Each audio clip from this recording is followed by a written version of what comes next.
The alien princess said this fight will be over quickly, human. But she soon realized she was wrong. Valora stepped out of her spaceship and onto Earth soil. For the first time, the warm breeze felt strange against her blue skin. Her forearms twitched nervously as she observed the humans gathering to witness her arrival. As High Commander of the Xeraxian fleet, Valora had conquered 12 planets across the galaxy. The humans, with their single sun and fragile bodies, should have been an easy victory, yet something about them made her uneasy. A human female approached from the crowd. She wore a simple uniform with markings of authority. Her face showed no fear, despite standing before a being twice her height. "I am Kate Miller, representing Earth." Alliance. Valora heard through her translator device, the human voice sounding flat, compared to the musical tones of Xeraxian's speech. Valora looked down at the small creature before her. "I am High Commander Valora of the Xeraxian Empire. I have come to offer terms of surrender." Kate smiled, a gesture Valora did not understand. "We received your message, but I believe there has been a misunderstanding. We have no intention of surrendering." Valora blinked her large silver eyes in confusion, her head, crest rising with irritation. "Perhaps you do not understand. Your weapons are primitive, your defense is weak. We could destroy your major cities within hours. Yet you haven't," Kate said calmly. "Instead, you landed alone to talk. Why is that?" The gathered humans murmured among themselves while Valorous guards shifted uneasily behind her. "It is our way," Valora said. "We offer species the chance to join our empire willingly before we take more direct action." Kate nodded, then suggested perhaps we could discuss this somewhere more comfortable away from the sun. "You seem uncomfortable in our atmosphere." Valora hesitated, surprised by the human's perception of her discomfort. The higher oxygen levels on Earth made her skin itch, and the bright sunlight hurt. Her sensitive eyes, she had not expected the humans to notice such details. "Very well," she agreed. The human led Valora and 2 of her guards to a nearby building, the interior mercifully dimmer and cooler. Valora noticed the structure had been modified, with higher ceilings and wider doorways to accommodate her 8-foot frame, another sign the humans had prepared for this meeting. Inside a room with a large round table, Kate introduced several other humans, each with different colored skin and physical features. The diversity itself was unusual. Most species Valora had encountered were far more uniform. As they settled around the table, Valora placed a small device in the center. It projected a holographic map of Earth with glowing red points, marking major population centers. "These are your most vulnerable locations." Valora explained, "Our ships are positioned to strike each simultaneously." The humans studied the map without visible panic. One of them, an older female named Susan, leaned forward. With interest, "Your analysis is impressive but incomplete," she said, touching the projection, which shifted to show different points. Blue ones interspersed among the red. The projection had responded to human touch. Another detail Valora had not anticipated. "These are our defensive positions." Susan continued, "Many hidden beneath oceans, inside mountains, and in orbit." Valora frowned. "Impossible. We scanned your planet thoroughly." Kate smiled again. "We suspected you would. We have developed ways to shield our technology from detection." For the first time, uncertainty flickered across Valora's features, her head crest flattening slightly in response. "But there is more," Kate said. "The real reason we invited you here." She nodded to another human who activated a wall screen, showing footage of a Xeraxian scout ship under attack, not by humans but by another alien vessel. One Valora recognized immediately, her skin paling to a lighter blue. "The Draxar." She whispered, "Yes." Kate confirmed, "They entered our solar system 3 months ago, offered us the same choice. You did join or be destroyed." Valora's forehands clenched. "How did you drive them away? Their technology is beyond yours." "We didn't drive them away," Susan said. "We destroyed them." "Impossible." Valora stood abruptly, her guards moving closer. "No developing species has ever defeated a Draxar battlecruiser." The human called Kate remained seated, calm. "Our technology may seem primitive to you, but we have something unique: adaptation. We take ideas and improve them rapidly. What took your species centuries of development we accomplish in decades, Valora? Slowly sat back down, her mind racing with implications. The Draxar were ancient enemies of the Xeraxians, far more advanced and ruthless if these humans had truly defeated them. Show me, she demanded. Another video played showing a small human vessel maneuvering impossibly fast around the larger Draxar ship, using tactics Valora had never seen before. The smaller craft, somehow predicting the Draxar weapon systems' firing patterns, evading them completely before delivering precision strikes against vulnerable points. The Draxar ship in the video exploded in a flash of light. Valora watched in stunned silence. How did you know their weakness? Valora asked, her voice quieter. Now, we studied them first. Kate explained. We allowed them to capture one of our ships complete with humans aboard. You sacrificed your own people, Valora said, understanding dawning. They volunteered, Kate corrected. While aboard, they learned the Draxar systems, mapped their technology and transmitted it back to Earth before escaping. Susan added, our people are our strength. Commander Valora, we value ingenuity, courage, and sacrifice. Valora looked at the humans with new eyes. They were smaller physically, weaker, but their strategy, she now realized, was brilliant. No Xeraxian would have conceived of such a plan, let alone carried it out. Then Kate revealed their final surprise, touching the table to bring up a new projection showing the current location of every Xeraxian ship in Earth's solar system, including those that were supposed to be hidden. We know where all your forces are, Kate said calmly, and we have the capacity to destroy them, as we did the Draxar. The question is whether that will be necessary. Valora felt a chill run through her body. These creatures, these humans, were unlike any species the Xeraxians had encountered, their apparent weakness concealing unexpected strength. We prefer alliance to conflict, Kate continued. We believe both our species could benefit from cooperation rather than conquest. Valora looked at the human for a long moment. I will need to consult with the Empress, of course. Kate nodded. We expected that she is welcome to come to Earth herself. We would be honored to host her. As Valora left the building to return to her ship, she looked back at the humans who watched her departure with those strange, calm expressions she now understood were not born of ignorance, but of confidence. For the first time in her long military career, Valora considered the possibility that surrender might be the wisest option, not for the humans, but for the Xeraxian Empire. The alien princess said this fight will be over quickly, human. But she soon realized she was wrong.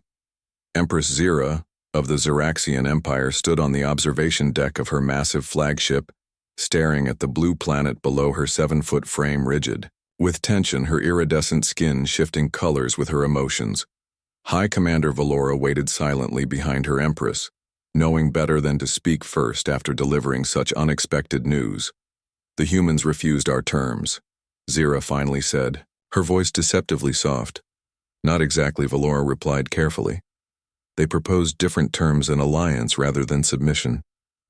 Zira turned, her large silver eyes narrowing. No species has ever dared to counter our demands. The Empress moved to the holographic display showing the human called Kate Miller during the diplomatic meeting. Zira studied the small creature with intense curiosity. They defeated the Draxar.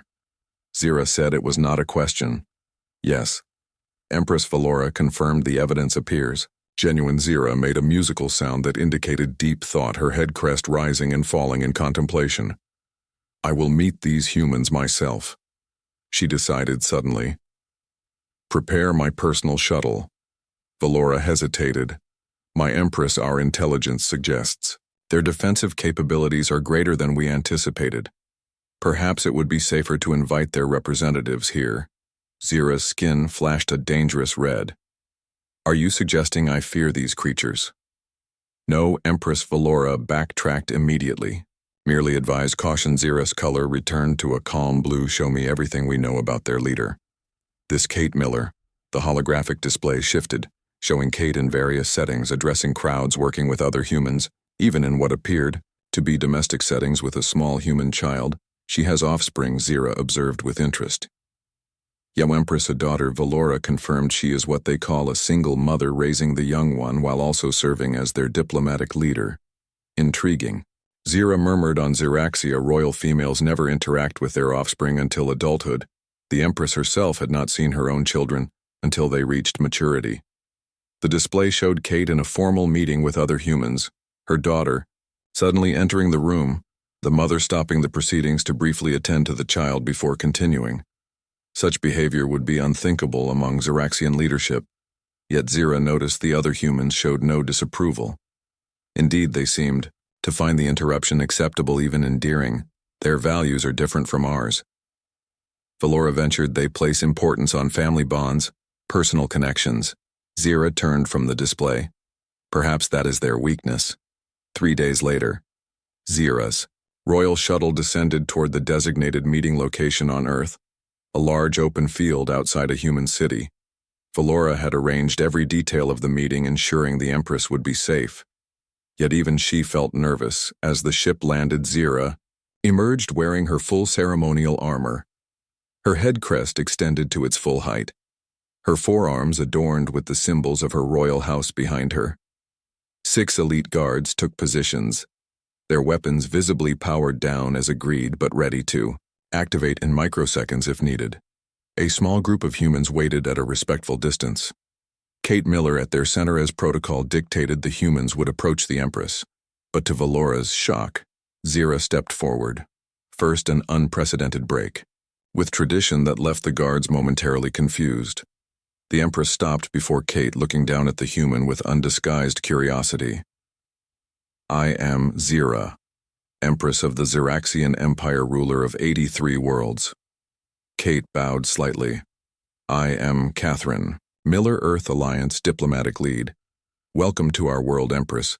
They moved to a pavilion erected specifically for this meeting, the structure designed to accommodate both species comfortably, with environmental controls that created a zone of drier, cooler air around the Xeraxian side, as they discussed potential terms for cooperation rather than conquest. Valora watched her Empress closely, noting how Zira asked unusual questions about human social structures, family units, educational systems, aspects that typically held little interest in conquest scenarios. The meeting progressed smoothly until an unexpected moment, when a small human child appeared running toward their group. Valora's guards tensed immediately, but Kate simply raised her hand in a calming gesture. "Emma, what are you doing here?" Kate asked the child, who stopped staring wide-eyed at the alien visitors. "I wanted to see the space people," the child said innocently. Valora expected the Empress to be outraged by this breach of protocol, but instead, Zira leaned forward, studying the small human with fascination. "This is your offspring?" she asked. Kate, "Yes." Empress Kate confirmed. "This is my daughter, Emma. She was supposed to remain with her caregivers today." She gave the child a look that somehow communicated both affection and disapproval. The little human showed no fear, approaching closer. "You look like the pictures, but prettier. Your skin is like the ocean." The guards moved protectively closer, but Zira waved them back, allowing the child to approach, a decision that stunned Valora. "On our world," Zira told the child, "royal children never see their mothers until they are fully grown." The child looked confused. "But why? Who takes care of them?" "Caretakers," Zira explained. "Professionals trained to raise royal offspring." "That sounds lonely," Emma said with the directness of human children. "Don't you miss them?" The question hung in the air, a breach of etiquette so profound that Valora nearly intervened. But Zira's expression showed not anger, but something rarely seen in the Empress' contemplation. "Our ways are different," Zira finally said, "but perhaps neither is wrong, merely adapted to our needs." Kate gently directed her daughter to leave, with an aide apologizing for the interruption. But Valora noticed a change in Zira after the encounter. The Empress seemed more thoughtful, asking even more questions about human family structures, education methods. When they returned to the ship that evening, Zira remained on the observation deck alone for hours, watching the lights of the human cities below. The next morning, she summoned Valora with her decision. "We will not conquer this world," Zira announced. Valora tried to hide her surprise. "May I ask why?" Empress Zira turned. "From the viewport, these humans, they are different from other species we've encountered. They value connection, individual development, creativity. Their strength comes not from uniformity, but from diversity. But Empress, our mission. Valora began will. Change Zira interrupted. I believe there is more to gain from alliance with these humans than from their subjugation. She moved to the display showing, Earth, have you noticed, Valora? They create constantly. They adapt, their technology evolves at rates we have never seen in other species. It is true, Valora admitted, their technological development curve is unusual. Zira nodded. Imagine what they might create if working with us, rather than against us. We have stability tradition, centuries of knowledge. They have innovation flexibility together. As Valora listened, she realized the Empress was seeing possibilities beyond conquest, a new approach to expansion through mutual benefit rather than dominance. Prepare the alliance documents, Zira commanded. I will meet with Catherine Miller again tomorrow. That night, as Valora updated the diplomatic protocol, she wondered if the small human child had somehow accomplished what no military force had ever achieved, changing the mind of the Xeraxian Empress, with nothing more than a simple question. The alien princess said this fight will be over quickly, human, but she soon realized she was wrong. 1 year after the historic alliance between Earth and the Xeraxian Empire, Princess Lyra, daughter of Empress Zira, arrived on the human planet for her diplomatic training assignment. She was the first royal offspring ever sent to live among another species. Lyra stood in the arrival chamber of the Earth Diplomatic Center, her blue skin darker than her mother's.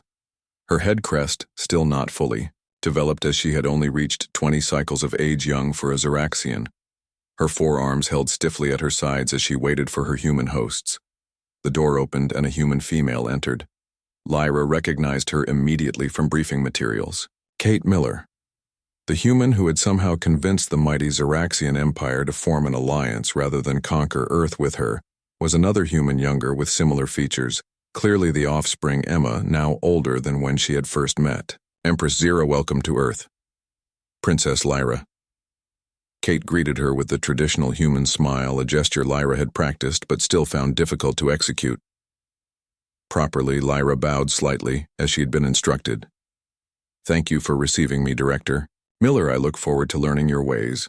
Emma stepped forward without waiting for formal introductions, her directness still shocking to Xeraxian sensibilities. Hi. Emma, do you want to see your quarters? We've set up a special environmental system to make it more comfortable for you. Lyra blinked, uncertain how to respond to such casual address from someone so young on Xeraxia. One did not speak to royalty without formal permission. It's okay, Kate said. Noticing Lyra's hesitation, things are less formal here. Emma is helping with the cultural exchange program. I see, Lyra replied, following the humans through corridors designed to accommodate both species. The alliance had resulted in rapid architectural adaptations throughout major Earth cities. Quarters assigned to Lyra were impressive, with higher ceilings, lower humidity, and adjustable lighting for Xeraxian comfort. Even the furniture had been modified for her larger frame and multiple limbs. This will be suitable, Lyra said formally, then, remembering human customs, added, thank you for your consideration. Kate smiled. Emma will help you get settled tomorrow. You'll begin orientation at the Diplomatic Academy. When the adult human left, Emma remained studying Lyra with open curiosity. Is it true you never met your mom until you were grown up? Emma asked, sitting casually on a chair designed for humans. Lyra stiffened at the personal question, but remembered her diplomatic training required cultural understanding. Yes, that is our tradition. Royal offspring are raised by specialized caretakers. That sounds lonely. Emma said the same words she had spoken to Empress Zira a year earlier. Lyra had never considered it lonely. It was simply the way things were done. But she found herself unable to explain this to the young human. It is our tradition, Lyra said. Finally, Emma shrugged. Traditions can change. My mom says that's what makes humans special. We keep the good traditions and change the ones that don't work anymore. Lyra considered this strange concept. In Xeraxian culture, traditions were fixed, unchangeable. The foundation of their society, the idea of evaluating and discarding them, was almost offensive. The next day, Lyra attended her first classes at the Earth Diplomatic Academy. She was surprised to find herself in a mixed group with human students rather than receiving private instruction, as would befit her royal status on Xeraxia. The human instructor Kelly spoke directly to all students, asking questions, expecting responses, even from Lyra. The entire teaching method was interactive, collaborative, nothing like the formal lecture-based education Xeraxians practiced. During a cultural exchange exercise, Kelly paired students and asked them to share childhood experiences. Lyra was matched with a human called Maya. Tell me about growing up as a princess. Maya asked eagerly. Lyra hesitated, unsure how to describe her isolated upbringing in the royal nursery, with only caretakers and tutors for company never seeing her. Royal mother, until her formal presentation at 15 cycles. I lived in the royal complex, she began. We followed strict schedules for education, physical training, diplomatic protocols. Maya looked confused. But what did you do for fun? Lyra repeated. The concept existed on Xeraxia, but was not emphasized in royal training, especially not for females being groomed for leadership, you know. Maya pressed games, playing with friends. Favorite activities? Lyra thought carefully. We had physical training, exercises, tactical simulations. Maya laughed. That's not what I meant, like, what did you do when you weren't studying or training? The question made Lyra uncomfortable because there had been little time that wasn't structured. Her entire life had been preparation for royal duty. When it was Maya's turn, she described growing up with siblings, playing in parks, riding bicycles, having birthday parties, concepts that seemed frivolous to Lyra, yet she found herself curious about these experiences over. The following weeks, Lyra observed human interactions with increasing interest. They touched, casually hugged, laughed openly, behaviors that would be considered inappropriate on Xeraxia, especially among the ruling class. In diplomatic strategy class, Lyra excelled her Xeraxian training, having prepared her well for formal protocols and negotiation tactics. Yet she noticed the humans brought creativity to problem solving, suggesting unconventional approaches that sometimes proved more effective than traditional methods. One afternoon, Emma appeared at Lyra's quarters with an unexpected invitation. We're having a party tonight. Want to come? A diplomatic function. Lyra asked. No. Emma laughed. A birthday party for my friend Zoe. Just games and cake and stuff. Lyra hesitated. I am not familiar with birthday celebration protocols. Emma grinned. There's no protocol, just come and have fun. Against her better judgment, Lyra attended the gathering, finding herself surrounded by young humans playing games, eating sweet foods, and engaging in seemingly purposeless activities. When they insisted she join a game involving physical coordination and balance, Lyra initially refused, concerned about maintaining royal dignity, but eventually relented to her surprise. She enjoyed the challenge, finding her forearms gave her advantages in the game. The humans cheered when she succeeded, making her feel strangely included. Later, watching the humans interact, Lyra began to understand something fundamental about their species. Their emotional connections, their playfulness, their creativity all seemed interconnected. She realized these weren't weaknesses as Xeraxians might consider them, but potential sources of strength. That night, Lyra sent a message to her mother, something rarely done in Xeraxian culture, where formal reports were the norm. Mother, I am learning unexpected things about humans. Their informality, their emotional expression, their creativity, all seem linked to their innovation abilities, I believe. There is much we could adapt from them without losing our own strengths. The response came days later. Brief but significant. Continue your observations, daughter. Perhaps there are aspects of human culture that could benefit Xeraxia. 3 months into her stay, Lyra had changed noticeably. She still maintained royal bearing but smiled more frequently, participated in casual conversations, even occasionally used human expressions. Her teachers noted she asked more questions, challenged assumptions, behaviors unusual for Xeraxians. When Kate Miller asked her to share her observations in a formal evaluation, Lyra spoke with newfound insight. The strength of humans is not in their technology or military capabilities, but in their adaptability, their willingness to change, to question tradition, to form connections across differences. I believe this is what makes them unique among the species we have encountered. Kate nodded. And what about Xeraxians? What are our strengths? Lyra considered stability, tradition, knowledge accumulated over millennia, disciplined focus. These are valuable, but Kate prompted. Perhaps we have become too rigid? Lyra admitted our strength has become limitation in some ways. We resist change so strongly we miss opportunities. For growth as she spoke, Lyra realized how much she herself had changed in just 3 months on Earth, her perspective expanding beyond the narrow confines of Xeraxian tradition. I believe she concluded that together, our peoples could create something greater than either could alone, combining human adaptability with Xeraxian stability. Kate smiled that Princess Lyra is exactly why your mother sent you here. The alien princess said this fight will be over quickly, human, but she soon realized she was wrong. 2 years into the Earth, Xeraxian Alliance Princess Lyra received urgent news her mother, Empress Zira, had fallen seriously ill. Lyra must return home immediately to prepare for possible succession. The young princess, who had now spent significant time among humans, felt torn. Her royal duties called, yet she had grown attached to Earth and its people, especially Emma, who at 15 had become something like a friend, a concept previously foreign to Xeraxian royalty. Kate Miller found Lyra in her quarters, hastily packing for departure. I just heard, Kate said. I'm so sorry about your mother. Lyra nodded stiffly, reverting to formal Xeraxian behavior. In her distress, our medical specialists are skilled, but the illness progresses rapidly. Kate hesitated before asking, will you return to Earth? After Lyra turned, her silver eyes troubled. If my mother does not recover, I will become Empress. My duties will be to the Empire. Both understood what remained unsaid. If Lyra became Empress, the alliance might change. She had adopted some human values during her stay, but the Xeraxian High Council remained conservative, resistant to the cultural exchange her mother had initiated as Lyra prepared to board her ship. Emma arrived running. Despite protocol, the human girl, now taller, though still small compared to Xeraxians. Wait, she called. I brought you something.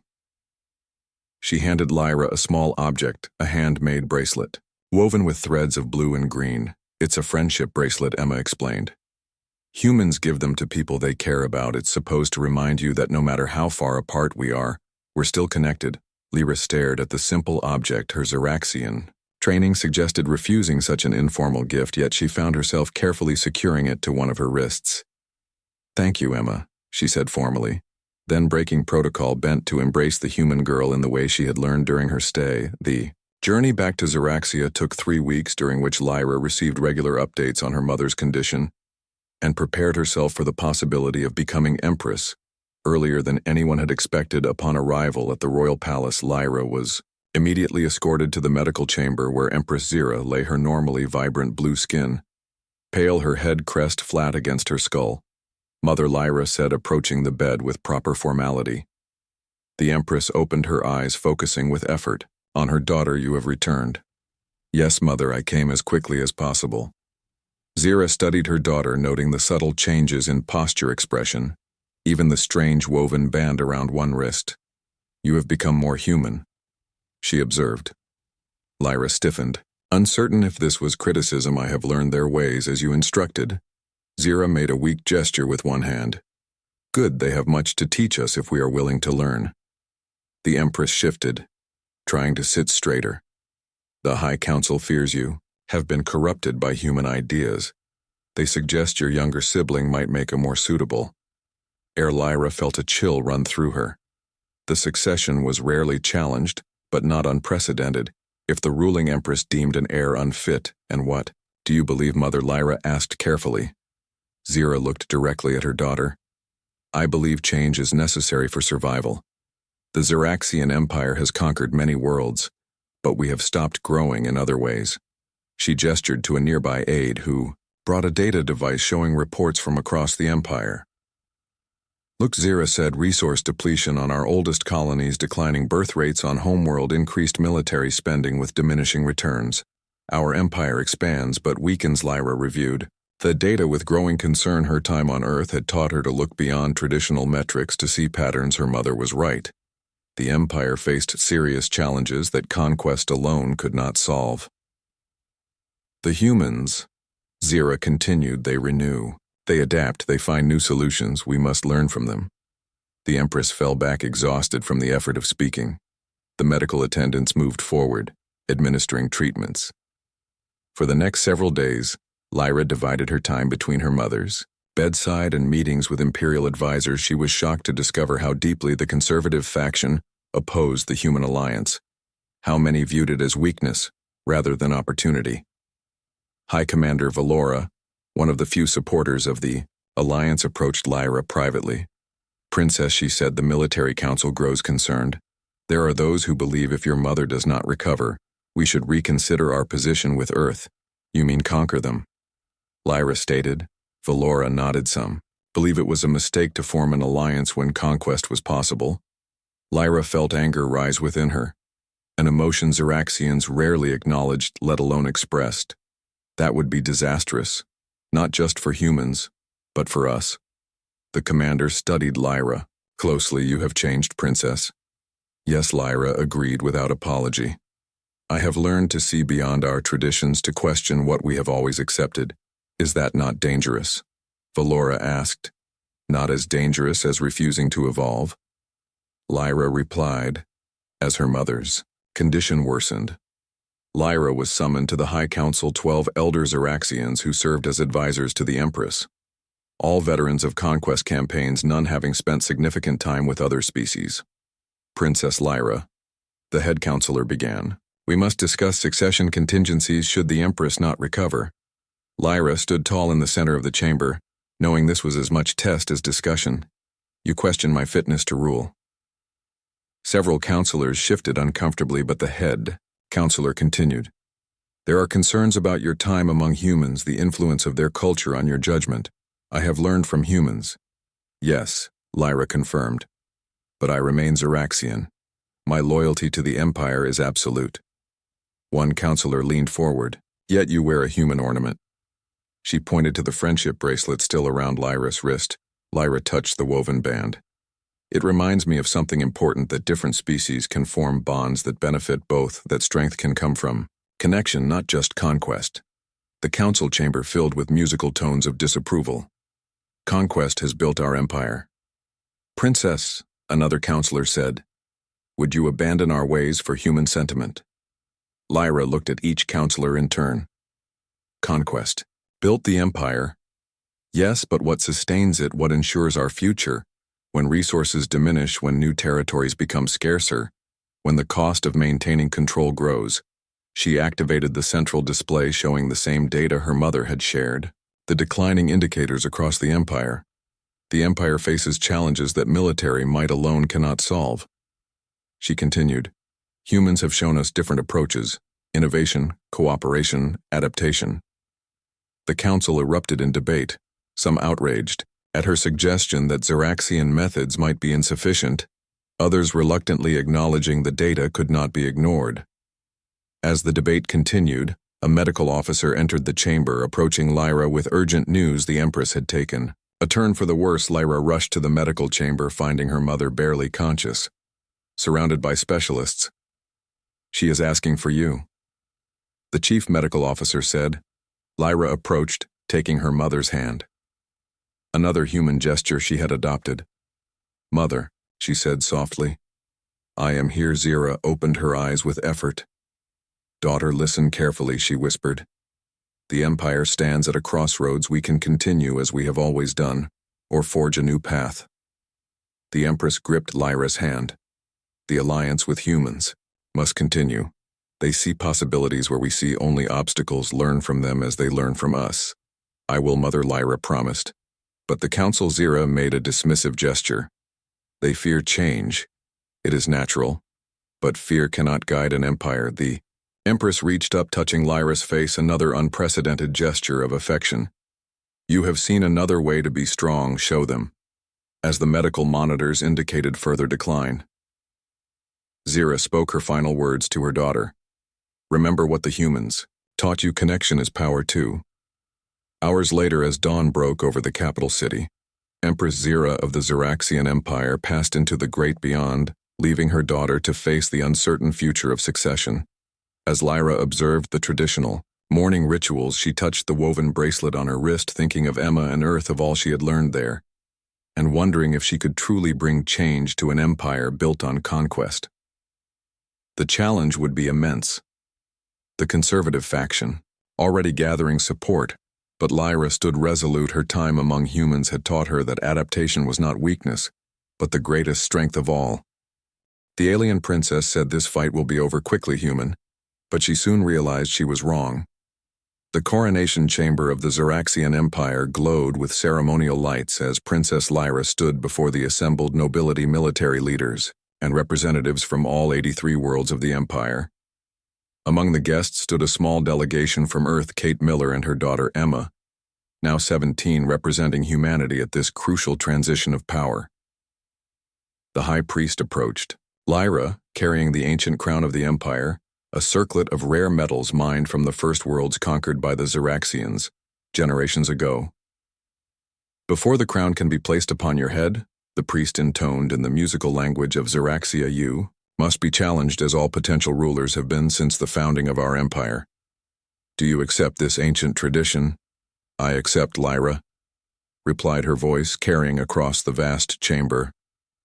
From the assembled Xeraxian nobility stepped Mira Lyris, younger sister, her skin a deeper blue, her bearing proud and traditional. She had rarely left Xeraxia, had never visited Earth, had been raised entirely in the old ways. As tradition dictates, Mira announced, I challenge my sister for the right to rule. The assembled crowd murmured this was expected.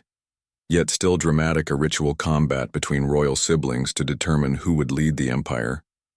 Lyra faced her sister in the center of the chamber, both wearing the ceremonial light armor of Xeraxian royalty, all four arms bare to show strength. The rules are unchanged since ancient times. The High Priest stated combat continues until submission or inability to continue. The victor claims the crown and leadership of the empire. Kate and Emma watched. With concern from their position among the diplomatic guests, they had come to know Lyra well. During her time on Earth, understood her vision for the alliance, but knew little of her combat abilities. The combatants circled each other in the traditional opening stance. Mira moved first, launching a rapid series of strikes with her upper arms while using her lower arms for balance and defense. Classic Xeraxian fighting technique executed perfectly. Lyra responded with unexpected movements, dodging rather than blocking, using footwork that seemed unusual to the Xeraxian observers.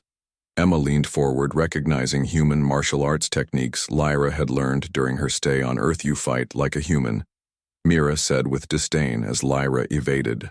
Another powerful strike. I fight effectively, Lyra responded, then suddenly moved inside Mira's guard, using a combination of Xeraxian strength and human technique to unbalance her sister. The crowd gasped as Mira stumbled. This was not how royal combat typically proceeded, the traditional forms being followed precisely by both combatants for generations. Mira recovered quickly, her training evident, her forearms working in perfect coordination as she pressed her attack, forcing Lyra to retreat across the chamber. You dishonor our traditions with these foreign techniques, Mira hissed as they grappled. Our mother was wrong to send you to the human world. Lyra broke free, using leverage in a way Xeraxians rarely employed. She is the Empress, her wisdom should not be questioned. Mira attacked again, this time catching Lyra with a powerful blow that sent her staggering. The younger sister pressed her advantage, following Xeraxian combat doctrine. Perfectly, Emma gripped her mother's arm as they watched, fear evident in her expression. Don't worry, Kate whispered. Remember what Lyra told us about Xeraxian combat? Emma nodded. Traditional, predictable patterns. As the fight continued, Lyra appeared to weaken, following expected Xeraxian protocols more closely, allowing Mira to believe she was gaining advantage, conforming to tradition. Then, just as Mira moved for what should have been a decisive hold, Lyra changed tactics, completely employing a human wrestling technique that used Mira's own momentum and weight against her. The younger princess found herself thrown to the floor in a manner no Xeraxian would have anticipated. The crowd fell silent, shock evident even among the most traditional nobles. Lyra stood over her sister. I could end this now, but I choose not to, she said loudly enough for all to hear. This fight represents the choice before our empire: continue as we always have, or adapt to survive. Mira rose, anger evident in her posture. You abandon our ways? No, Lyra countered. I honor their purpose while acknowledging their limitations. The purpose of combat is to determine who is most fit to lead, not who best follows ancient forms. She turned, addressing the assembled crowd.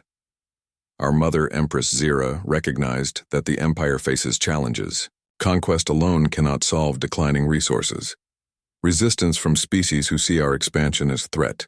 Increasing costs to maintain control. Mira attacked again during Lyra's speech as expected, but Lyra was prepared, catching her sister's arms in a complex hold. The Xeraxian Empire has survived for millennia because we are strong. Lyra continued. But true strength lies not just in conquest, but in adaptation. Our ancestors knew this. They adopted technologies, strategies, even cultural elements, from conquered worlds when useful. She released Mira, stepping back, offering her sister the opportunity to yield with dignity. What would you have us become? Mira demanded, like humans.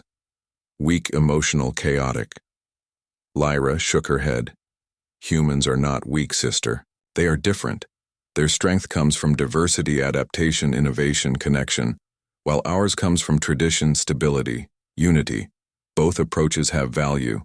Both have limitations. Mira circled warily, listening despite her anger.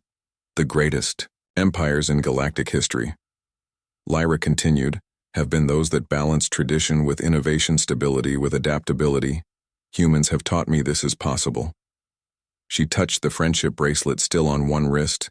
This simple token represents connection between different species, different ideas, connection that makes both stronger.